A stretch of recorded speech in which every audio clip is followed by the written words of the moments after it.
श्री राधे राधे। भक्तों, श्री धाम ठाकुर जी का ही स्वरूप है। ये अपने भक्तों को खींचता रहता अपनी ओर। कहीं भी हो दुनिया में कोई भी भक्त हो, धाम महाराज उसको अपनी ओर खींचते हैं। एक न एक बार वो कहते हैं कि मेरे पास जरूर आओ,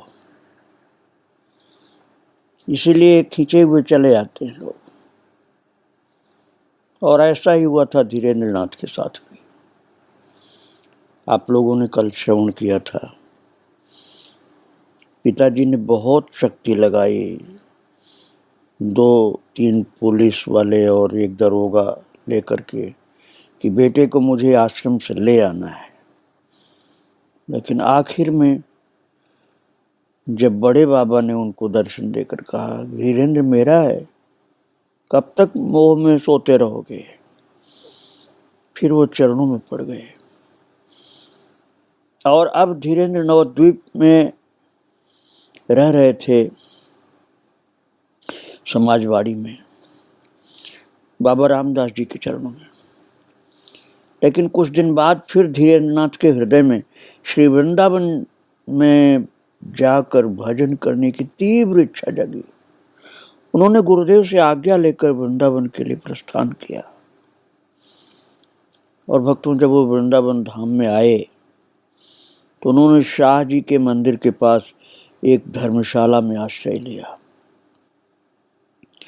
उनके परमाराध्य गुरुदेव ने वात्सल्यवश अपने प्रिय शिष्य की देखभाल के लिए श्रृंगारवट के गोस्वामी श्री देवकीनंदन प्रभुपाद को पत्र लिखा। गोस्वामी जी उनकी खोज में लग गए और शीघ्र ही उन्हें खोज करके आग्रह पूर्वक अपने निवास स्थान को ले गए। उन्हें देख करके वृद्धा गोस्वामिनी का सहज वात्सल्य प्रेम उनके प्रति उमड़ पड़ा। धीरेन्द्र इस परिवार में ऐसे घुल मिल गए जैसे उनका जन्म जन्म का संबंध हो। परिवार के लोग भी उनके जैसे निष्किंचन भगवत भक्त का संग पाकर के अपने को धन्य मानने लगे। गोस्वामी परिवार समझने लगा हमारे ऊपर भगवान की कृपा हुई, जो इतना महान भक्त हमारे यहाँ आ गया। इस प्रकार धीरेन्द्र नाथ करीब 6 मास तक गोस्वामी परिवार में रहकर स्वतंत्रता पूर्वक भगवत भजन करते रहे। और भक्तों, इसके बाद इन्हें एक दिन मालूम हुआ कि कालना से कलकत्ता जाते समय एक वैष्णव ने उनसे, जिस कालना के सिद्ध बाबा श्री भगवान दास जी महाराज के प्रिय शिष्य श्री जगदीश बाबा महाराज की चर्चा की थी, वे श्री वृंदावन में कालीदह में रहते हैं। अब जब उनको ज्ञात हुआ कि कालीदह में वो संत रहते हैं जगदीश बाबा, तो वे तुरंत कालीदह में उनकी कुटी पर जा पहुंचे। और जगदीश बाबा उनके सरल स्वभाव, वैराग्य और कृष्णानुराग को देखकर बहुत प्रसन्न हुए। परंतु उन्हें उनका संसार त्याग कर एक गृहस्थ के यहाँ रहना अच्छा नहीं लगा। उन्हें अपनी कुटी में रहने का आदेश दिया। जगदीश बाबा ने कहा, तुम गृहस्थ गोस्वामी के यहाँ क्यों रहते हो? तुम गृहस्थ के घर में रहना छोड़ दो और एक कुटी में रहो। तो धीरेन्द्र के लिए उससे उत्तम तो और बात क्या हो सकती थी। उन्होंने महाराज जी की बात मान ली और अब वो गोस्वामी का घर छोड़ करके जगदीश बाबा की सेवा में रहने लगे। श्री जगदीश दास बाबा उन्हें स्नेहवश गोपाल कहकर पुकारने लगे। भक्तों, सिद्ध श्री जगदीश बाबा निरंतर भगवान श्री कृष्ण की अष्टकालीन लीला स्मरण में निमग्न रहते। जगदीश दास बाबा बहुत विरक्त और बहुत प्रेमी भक्त ज्ञानी पुरुष थे। उन्हें अधिकतर बाह्य ज्ञान नहीं रहता था। कभी कभी उनके सामने संध्या समय रखा हुआ भोजन सुबह तक रखा रह जाता, भोजन की तरफ ध्यान ही नहीं जाता। उनसे कोई दंडवत प्रणाम करता तो वे उसका उत्तर भी नहीं दे पाते, क्योंकि उन्हें पता ही नहीं चलता कि कोई उनको दंडवत प्रणाम किया है।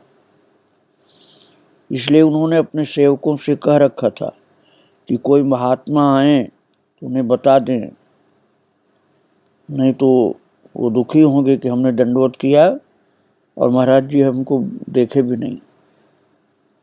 तो सेवक लोग बता देते कि महाराज जी बाह्य स्थिति नहीं रहती है, इसलिए उनको पता नहीं चलता है कि कोई आया और दंडवत किया। भक्तों, बहुत अद्भुत स्थिति थी उनकी।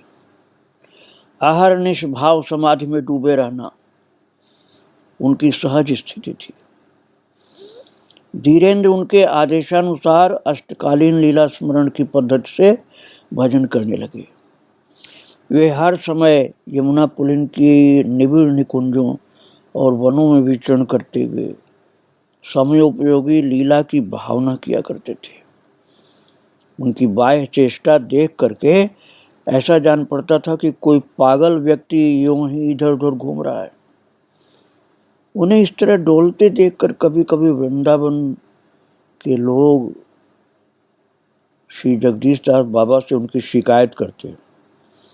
वो कहते, आपका गोपाल कोई भजन साधन नहीं करता, यूं ही इधर उधर डोला करता है।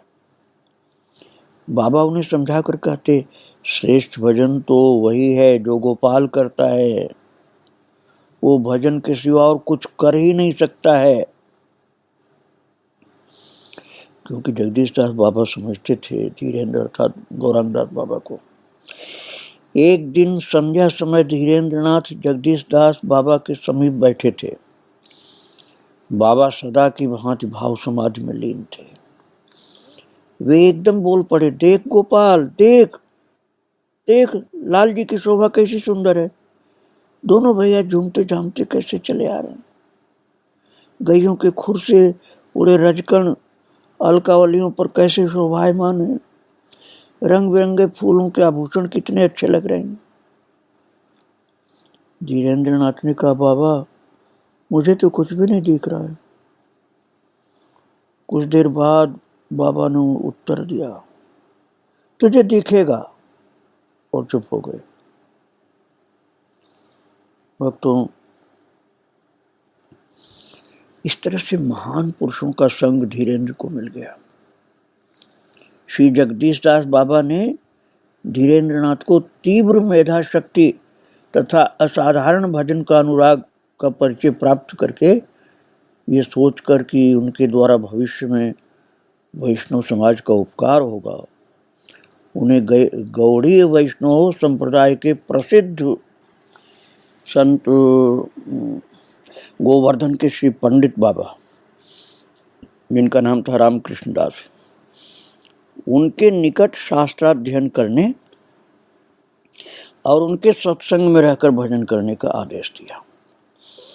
मैं तो पंडित बाबा की चर्चावली में आपको पहले सुना चुका हूँ। तो उन्हीं के पास बाबा ने भेजा कि जाओ उनसे अध्ययन करो तुम। तो श्री रामकृष्ण दास जी भी उस समय के प्रसिद्ध सिद्ध महात्मा थे, तो अपने पांडित्य के कारण में पंडित बाबा के नाम से प्रख्यात थे। उनकी विशेषता ये थी कि उन्हें चारों संप्रदाय के उपासना के जो मूल हैं सिद्धांत, साधन ग्रंथ, साधन रहस्य सब ज्ञान था। इसलिए सभी संप्रदायों के साधु महात्मा और विद्वान लोग उनका आदर करते थे। निम्बार्क संप्रदाय के पंडित अमोलक राम शास्त्री, रामानुज संप्रदाय के सुदर्शनाचार्य जी महाराज, श्री दुलारी प्रसाद शास्त्री, गणपत शास्त्री, बाबा हंसदास, श्री रामानंद संप्रदाय के शंकरशन दास जी, पुष्टि मार्ग के मथुरा निवासी सुप्रसिद्ध पाठक पुरुषोत्तम भट्ट महाराज, नित्यानंद वंशज प्राण गोपाल स्वामी, ये सभी जितने उस समय प्रसिद्ध विद्वान संत लोग थे महाराज, वो पंडित बाबा के पास आते जाते रहते थे, बड़े प्रेम से श्रद्धा भाव से आते थे। और इस समय पंडित जी बाबा कुसुम सरोवर के निकट श्याम कुटी में रहते थे। बाद में भक्तों पंडित बाबा तो वृंदावन में ही रहे, लेकिन उस समय वो श्याम कुटी में रहते थे कुसुम सरोवर के पास। एक दिन प्रातःकाल जब वे कुसुम सरोवर के किनारे बैठे भजन कर रहे थे, धीरेन्द्रनाथ ने उनके सामने उपस्थित होकर दंडवत प्रणाम किया और विनीत भाव से अपना अभिप्राय कह सुनाया। पंडित बाबा ने उनके हाथ में भक्ति रसामृत सिंधु ग्रंथ दे करके पाठ करने को कहा। धीरेन्द्र ने ग्रंथ का पाठ करके उसकी व्याख्या की। पंडित बाबा उनकी भक्तिपूर्ण भावपूर्ण व्याख्या सुना तो बहुत प्रसन्न हुए। उन्होंने उन्हें ग्वाल पोखरा के पास एक कुटिया में रहने का आदेश दिया। तो ग्वाल पोखरा जो वहाँ गोवर्धन के बीच में जंगल में है बिल्कुल, तो पहले तो वहाँ लोग जा नहीं पाते थे, अब पता नहीं, हो सकता है अब रास्ता बना दिया गया हो। तो उन्होंने वहीं पर पंडित बाबा के अनुसार रहना स्वीकार कर लिया। नित्य अपराह्न 4 बजे उनके पास जाते और ग्रंथ का अध्ययन करते। कुछ दिन बाद निम्बार्क संप्रदाय के तरुण वय श्री प्रिया शरण दास जी महाराज इसी प्रकार पंडित बाबा की शरण में आए। जिस दिन प्रिया शरण दास जी उपस्थित हुए, धीरेन्द्रनाथ श्याम कुटी के पास तमाल के नीचे पंडित बाबा और अन्य महात्माओं के सम्मुख श्री चैतन्य चंद्रोदय नाटक की बंगला भाषा में व्याख्या कर रहे थे। तो प्रिया शरण दास जी ने देखा कि पाठक के नेत्रों से पाठ के प्रारंभ में और आखिर तक आंसुधारा बहती जाती थी, अश्रुधार बहती थी। वे उस समय झारखंड के मार्ग में प्रेमावतार श्रीमन महाप्रभु द्वारा व्याघ्रादि को प्रेम दान देने की अपूर्व लीला का वर्णन कर रहे थे। प्रिया शरण बाबा उनके मुख से इस कथा को सुनकर इतने प्रभावित हुए कि उन्होंने उनसे बंगला भाषा का अध्ययन कर बंगला भाषा में लिखित गौड़ी वैष्णव संप्रदाय के भक्ति ग्रंथों का पाठ करने का संकल्प किया। भक्तों, इन्हीं दिनों धीरेन्द्रनाथ का परिचय श्याम कुटी से कुछ दूर अडीग गांव के भक्त कन्हैया लाल जी और उनके भाई देवी प्रसाद से हुआ। थोड़े दिनों में इस परिवार से उनका संबंध घनिष्ठ हो गया। वे अडीग गांव में हरिदास की कुटिया में रहकर भजन करने लगे। इसी समय वे ब्रजभाषा के वाणी ग्रंथों में वर्णित लीला रहस्य से आकर्षित हुए। उन्होंने देवी प्रसाद के द्वारा और हरिव्यास देव द्वारा विरचित जो सेवा सुख और उत्साह सुख, स्वामी हरिदास जी, हरिवंश जी, हरिराम व्यास जी और वल्लभ रसिक जी, इन रसिकाचार्यों की वाणी ग्रंथों की हस्तलिपि करवा ली और उनका रसास्वादन करने लगे। थोड़े दिनों में उन्हें सब वाणियां आदि से अंत तक सब कंठस्थ हो गईं। और धीरेन्द्रनाथ ने पंडित बाबा के निकट श्रीमद् भागवत, षट्संदर्भ आदि अनेक भक्ति ग्रंथों का अच्छी तरह से अध्ययन और मनन किया। उनके पांडित्य ने मानो उनकी भक्ति और वैराग्यपूर्ण चरित्र में सोने में सुहागे की तरह मिलकर उनकी व्यक्तित्व को और भी आकर्षक और प्रभावशाली बना दिया। वे ब्रज के सभी लोगों में और विशेषकर साधु समाज में अत्यंत प्रिय हो गए। शिक्षित वर्ग में भी उनका ब्रज साहित्य के अद्वितीय पंडित और भक्ति रस के अनन्य रसिक के रूप में सम्मान किया जाने लगा। और भक्तों, नित्य प्रति श्याम कुटी में उनका पाठ सुनने दूर दूर से महात्मा आते। पाठ तो नाम मात्र का ही होता था, पाठ्य ग्रंथ उनके सम्मुख रखा रहता था, बस उसे देखने की आवश्यकता भी नहीं होती थी। अपनी तीव्र मेधा शक्ति और अनन्य भक्ति के कारण वे स्वयं भक्ति ग्रंथों के अभिन्न स्वरूप हो गए थे। उनके मुख से भक्ति ग्रंथों के श्लोक और वाणियों का निर्झर अबाध गति से बहता रहता। वो निर्झर उनकी मधुर कंठ से निश्चित बंगला और हिंदी भाषा की अनेक पद पदावलियों और उनके अश्रुकंप पुलक आदि अष्ट सात्विक भावों से पुष्ट होकर संत महानुभावों को एक दिव्य साम्राज्य में बहा ले जाता था। एक बार वे ग्वाल पोखरा में श्रीपाद रूप गोस्वामी विरचित श्री विदग्ध माधव नाटक का पाठ सुना रहे थे। उसी समय मथुरा के प्रसिद्ध पाठक श्री पुरुषोत्तम भट्ट जी महाराज वहाँ पधारे और पाठ के अंत में उन्होंने भट्ट जी को प्रणाम किया। भट्ट जी से प्रसन्न हो आशीर्वाद भट्ट जी ने आशीर्वाद दिया और कहा, इतनी अल्प अवस्था में तुमने आचार्य और गुरुवर्ग की कृपा से अपूर्व भक्ति रस प्राप्त किया है। निश्चय ही तुम्हारे द्वारा अनेक जीवों का कल्याण होगा। भक्तों, कुछ दिन बाद पंडित बाबा ने धीरेन्द्र नाथ को कलकत्ता जाकर अपने दीक्षा गुरु श्री रामदास बाबा जी महाराज से विधि पूर्वक वैराग्य आश्रम ग्रहण करने का आदेश किया। तो धीरेन्द्र नाथ ने सहर्ष उनकी आज्ञा पालन किया और कलकत्ता जाकर रामदास बाबा जी से अपना मनोभाव प्रकट किया।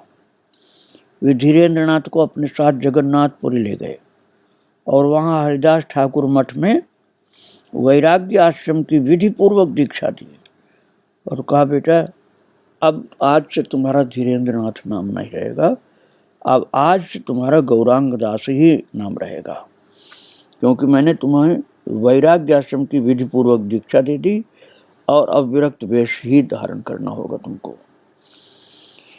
इस समय ललिता सखी के छोटे सगे भाई और गौरांग दास बाबा जी के गुरु भाई श्री दिनेश चंद्र भट्टाचार्य भी पुरी आए हुए थे। एक दिन वे बाबा गौरांग दास के सामने श्री रामदास बाबा जी महाराज को अपना लिखा हरिदास ठाकुर नाटक सुना रहे थे। नाटक के प्रारंभ में स्वप्न विलास लीला का बड़ा मधुर वर्णन था। इस संदर्भ में गोविंद की रूप माधुरी का वर्णन बहुत अद्भुत किया गया था और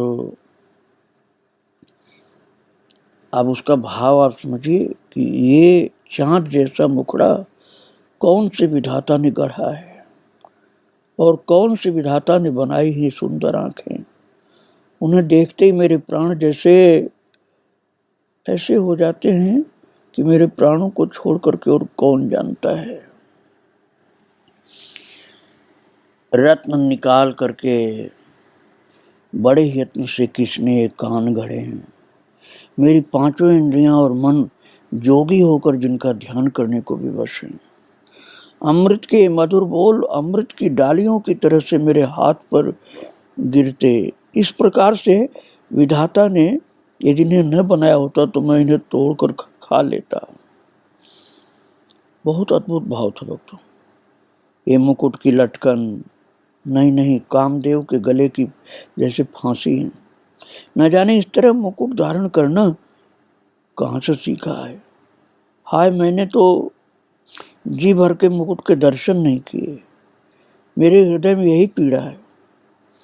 नासिका के आगे सोने में जड़ा हुआ मोती का लटकन कैसी शोभा दे रहा है, मानो बिजली में जड़ा हुआ चांद का टुकड़ा मेघ के पीछे से हंस रहा हो। और ये गुलाल से रगी हुई हाथी की सूंड की तरह गोल गोल बाहें, जिनके स्पर्श रस के लिए यौवन रूपी वन के पक्षी के प्राण तड़फड़ा रहे हैं। बाबा गौरांग दास जी इस पद के सुनते सुनते तन्मय हो गए और उनकी तन्मयता इतनी बढ़ गई कि जैसे उन्होंने महाराज ध्यान से सुना उस पंक्ति को, तो बाबा बाबा बाबा कह करके गुरुदेव के चरणों में मूर्छित होकर गिर पड़े और गुरुदेव भावावेश में हुंकारने लगे और अविरल अश्रुधार उनके नेत्रों से बहकर शिष्य के संज्ञाहीन कलेवर को प्लावित करने लगे। थोड़ी देर में होश आने पर गौरांग दास जी इस गीत का अंतिम पद जो गा रहा था उसे गाने लगे और ठुमक ठुमक करके मस्त हाथी की तरह जाते हुए तिरछे नेत्रों से रह रह करके निहारना। इस रूप माधुरी को देखकर भी लगता है जैसे नहीं देख रहे हैं क्या? समझ में नहीं आता था क्या स्थिति हो गई। और श्रीनिवास दास जी का कहना है कि ये रूप सिंधु विधाता की कुछ ऐसी अपूर्व सृष्टि है। दीक्षा लेकर गौरांग दास जी शीघ्र वृंदावन लौट आए और पंडित बाबा तथा जगदीश बाबा का आशीर्वाद लेकर गोवर्धन में भजन करने लगे। और भक्तों, गोवर्धन में रहते समय उन्होंने पंडित बाबा के आदेश से एक बार फिर अपनी गुरु प्रणाली संग्रह करने के लिए बंगदेश की यात्रा की। और टिकट के लिए पर्याप्त पैसे न होने के कारण उन्हें कानपुर में रुक जाना पड़ा। वहाँ संध्या समय जब गंगा जी के घाट पर बैठे थे, एक सज्जन ने आकर उन्हें प्रणाम किया। वो किसी नौकरी के लिए उम्मीदवार था। उसने कातर भाव से गौरांगदास बाबा जी से अभिष्ट सिद्धि के लिए प्रार्थना की। भगवत प्रेरणा से उसी समय उसकी नौकरी लग गई। उसने उनके प्रति कृतज्ञता प्रकट की और जैसे कृतज्ञता की प्रकटीकरण के लिए कुछ मिठाई, कुछ द्रव्य, कुछ सेवा में भेंट किया कि महाराज जी आपकी कृपा से मेरी नौकरी लग गई। तो उन्होंने इसे स्वीकार करके मिठाई का भगवान को भोग लगाया। और उस दिन भोग लगाते समय उन्होंने सोचा कि प्रेम से अर्पण किए हुए भोग को भगवान निश्चय ही स्वीकार करते हैं, पर आज इस बात का साक्षात रूप से परिचय मिलना चाहिए। उन्होंने आंख बंद करके मिष्ठान भगवान को अर्पण करते समय उनसे प्रार्थना की। थोड़ी देर पश्चात जब आंखें खोली तो देखा कि सचमुच किसी मिठाई में से आधी, किसी में से चौथाई ग्रहण करके ठाकुर जी ने अवशेष उनके लिए छोड़ दिया है। बात यह है भक्तों की ठाकुर जी तो भक्त के पूर्णतया अधीन होते हैं और भक्त के संकेत पर चलने के लिए बाध्य होते हैं। फिर अपने भक्त की इस छोटी सी प्रार्थना को क्यों नहीं स्वीकार करते? इसलिए प्रभु ने मिठाई के टुकड़े टुकड़े स्वीकार कर लिए और छोड़ भी दिया भक्त के लिए। ऐसी कृपा कर दी प्रभु ने। और कानपुर में गंगा के घाट पर एक और व्यक्ति उनके ब्रजरज से लसित तेज पुंज कलेवर के दर्शन कर उनकी ओर आकर्षित हुआ। वो श्रद्धा पूर्वक उन्हें प्रणाम करके विनीत भाव से अपने घर चलकर प्रसाद पाने के लिए प्रार्थना किया। तो उन्हें उसकी प्रार्थना स्वीकार करनी पड़ी। वे उसके घर जाकर थोड़ा विश्राम कर रहे थे। उसी समय उसके लड़के को एक शिक्षक अंग्रेजी पढ़ा रहा था। एक शब्द के उच्चारण में शिक्षक ने कुछ त्रुटि की, जिसे उन्होंने सुधार दिया। ये देख करके वो व्यक्ति समझ गया कि बाबा जी तो शिक्षित हैं। उसने सोचा कि इनसे गीता और धर्मशास्त्र पढ़ने का अवसर मिले तो बड़ा सुंदर हो। इसलिए उसने उनसे कुछ दिन वहाँ ठहर जाने का आग्रह किया। गौरांगदास जी कुछ दिन वहाँ ठहर करके भगवत गीता पढ़ाने लगे। वो व्यक्ति बड़ा प्रभावित हुआ और दीक्षा के लिए आग्रह करने लगा। गौरांगदास जी किसी को दीक्षा नहीं देते थे, पर कुछ ही दिन पूर्व गुरुदेव जीवों के कल्याण के हेतु उन्हें दीक्षा देने के लिए आज्ञा दे दिए थे। गुरुदेव ने कह दिया था जो सुपात्र उसको दीक्षा दे दो बेटा। तो उन्होंने उस व्यक्ति के सरल स्वभाव और भगवत अनुराग को देखकर उसकी इच्छा पूर्ण की। उस पर कृपा करने के पश्चात उन्होंने कलकत्ता के लिए प्रस्थान किया। कदाचित उस भाग्यवान व्यक्ति पर कृपा करने के लिए प्रभु ने उन्हें कानपुर उतरने के लिए प्रेरित किया था। भक्तों, दूसरे दिन वे रात्रि में कलकत्ता पहुंचे और परमाराध्य गुरुदेव विश्राम कर रहे थे, इसलिए उन्होंने भी प्रसाद सेवन करके विश्राम किया। रात्रि में स्वप्न में उन्हें गुरुदेव का आदेश हुआ कि अमुक स्थान पर जाने से गुरु प्रणाली प्राप्त होगी। वे प्रातःकाल गुरुदेव का दर्शन करके उस स्थान पर पहुंचे। वहां उन्हें गुरु प्रणाली प्राप्त हो गई। इस प्रकार अभीष्ट की प्राप्ति होते ही वे आनंद से गदगद हो गए और दूसरे दिन गुरुदेव के चरणों में कृतज्ञता प्रकट करते हुए उन्हें प्रणाम करके फिर गोवर्धन लौट आए। अब तो आगे इनका चरित्र फिर आप श्रवण करेंगे।